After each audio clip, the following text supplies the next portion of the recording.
পথে কালকে ভাঙড়ের মিছিলের পরে বুঝে গেছে যে হাওয়া তৃণমূলের সাথে নেই।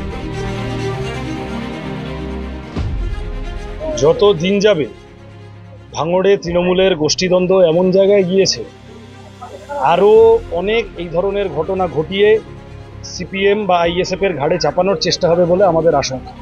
আমি তো কালকে রাত্রি থেকে শুনছি বিভিন্ন জায়গায় আমাদের পতাকা ছিঁড়ছে, পাশাপাশি নিজের পতাকা ছিঁড়ে দিচ্ছে, ছিঁড়ে থানায় গিয়ে বলছে ওই দেখো সিপিএম আর আইএসএফ ছিঁড়েছে। ফলত এইসব করছে কারণ সোজা পথে কালকে ভাঙড়ের মিছিলের পরে বুঝে গেছে যে হাওয়া তৃণমূলের সাথে নেই, হাওয়া লাল ঝান্ডার সাথে।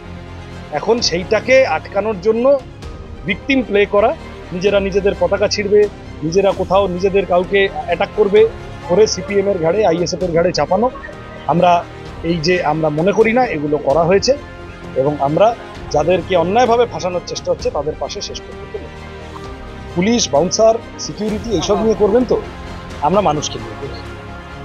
ওনাদের বেলুন বেশি, ওনাদের ডিজের আওয়াজ বেশি, ওনাদের কাট আউটের খরচ বেশি, আর আমাদের সাথে মানুষ বেশি।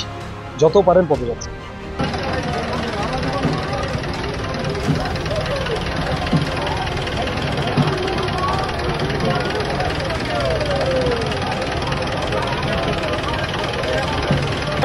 যাতে পূর্ণ লোকজনদের কাছে আবেদন করব, ছাত্র, যুব, মহিলা এবং সর্বস্তরের গণতান্ত্রিক